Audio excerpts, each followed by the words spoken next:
What's up guys, and welcome back to another video. Today's video we are recapping the Crusaders taking on the Blues, which took place in Christchurch this morning, South African time of course. What a phenomenal game it was. Really, both ends, both teams deserve credit. Yes, there were the odd ref calls that were suspicious. Yes, there were the odd mistakes that happened, but freaking hell, it was entertainment. It was rugby at its best, showing off what New Zealand can produce, and it's just amazing. Credit firstly to the Crusaders for coming back and picking up a victory, showing why they are one of the best teams, actually are the best teams in New Zealand at the moment. Also, credit to the Blues. They really shone at the start, and they always had the Crusaders under pressure. That score does not describe the game. It was a lot closer than that, but there were moments. There were moments. For me, the Blues had the opportunity to beat the Crusaders today, but discipline cost them big time. That was the biggest highlight of this one, as well as silly mistakes that they continued to make throughout the game, which definitely cost them, which is so unfortunate because they really play cracking rugby. I mean, Mark Talia was phenomenal, probably one of the standouts for the Blues. Rico Ioane getting that try in the 55th minute. A lot of controversy on that one. That whole scrum talk, then the knock-on by the Crusaders, I didn't get with that. I think they were very lucky to get that try in the 55th minute, because to me it looked like it touched the Crusader, but it was going backwards, and then touched the Blues man, which went forwards. So for me, I would have gone back for the 5-metre scrum towards the Crusaders and not carried back for the Blues. However, these things happen, and the ref made the decision at the end of the day. But that did not affect the Crusaders. Straight after that try in the 55th minute, you got Richie Mwanga, who for me had an outstanding game. That quick little tap at the restart to just go 10 meters, get the ball back and pass it on, to get that quick movement from the Crusaders. They just started back. I mean, I was literally reading the comments in the live stream, and all of a sudden, holy shit, the Crusaders could score. It was intense. Mitchell Drummond scoring the first try for the Crusaders in the 61st minute, and then the man himself, Will Jordan, just comes on and gets a try in the 75th minute. He is a machine. He's everywhere. He's just phenomenal. If he's not an All Black, then I don't know what's going to happen. Then South Africa, please buy him, because freaking hell, there is talent within that squad. I mean, 2 tries apiece. The kicking percentages for the Blues today was just not on point, unfortunately, missing those kicks. Richie Mwanga, 100% kicking. He really had an outstanding game for me. I really was impressed. Meters run throughout the game, 246 meters to the Crusaders, 210 for the Blues. Possession-wise, 60% to the Crusaders, 61% of the territory to the Crusaders as well, which was immaculate. It just shows the points difference of the game matching with the possession and territory, which is new. It doesn't always happen, so it's good to see.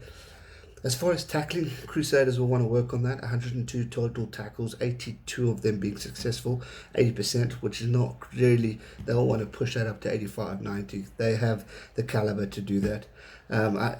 Blues making 159 tackles, 139 of those successful, 87%, which isn't bad at all. But where it cost them, and this is the interesting factor, because the whole game we were talking about discipline. These two teams weren't far off in the whole part of the game. 7 penalties conceded for the Crusaders. That really came towards the end. It wasn't at the start. They were really sticking at 2 penalties conceded throughout the game, which for me was quite impressive.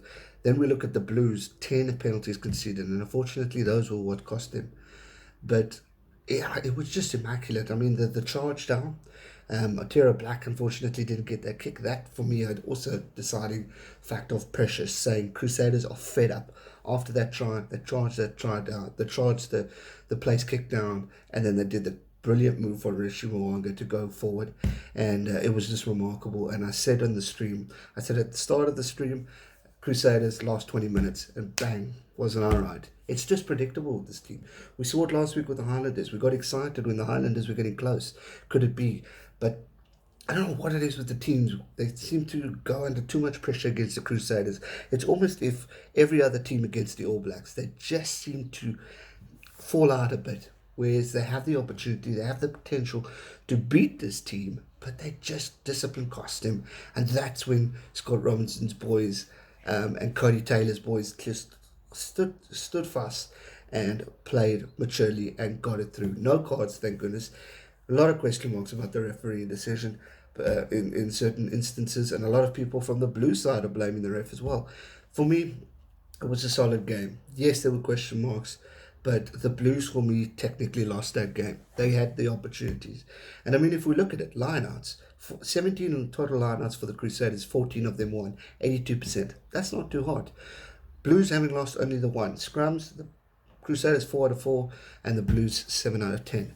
Sorry, 7 out of 8, so losing the one. So they really had their moments. Their scrums and their set pieces were solid. It's just they needed to work on a few things. If they can get their discipline right, they can do it. And they can really come back in this tournament. But for me, the better team did win at the end of the day. Yes, the Blues had their moments and opportunities. And this is me. I'm a Blue supporter. I'm wearing blue. But for me, it's just missed opportunities for the Blues that definitely would have frustrated them. And they're going to want to work on that going forward if they want any chance at glory at this. But for me, Crusaders are now walking away and showing what they're made of. Unless there's other upsets coming up, go for it.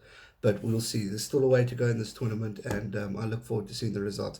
But by far, the best game of the tournament for me. I thought it was just epic the way they were back and forth. I mean, 1 point in it so often in the game. The Blues took the lead, and then second half, middle second half, then the Crusaders came back. It was neck and neck, and credit to them for that.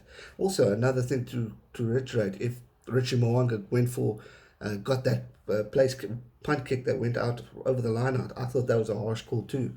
So interesting, silly mistakes could have changed this game in very many different ways. So I think both teams will be disappointed. Both teams will know there's work to do. But the Blues, for me, discipline is the key if they want to come back and formulate any form of win. They need to work on their discipline. Other than that, cracking game of rugby, phenomenal. Congrats to both teams, and I look forward to seeing what else they can produce going forward. That's going to do it for today's video, guys. I hope you enjoyed it. If you did, smash that thumbs up button, subscribe if you're new, and if you want to become a member of the channel, click on the join button, join the channel. For you guys in New Zealand, it's not that much. It's only 99 Rand, which converted is about probably $10, but that's up to you. If you want to, you can. If you don't, no worries. Thanks so much for watching, guys. Really appreciate the support. As usual, stay safe, never give up, and I'll see you soon. Cheers.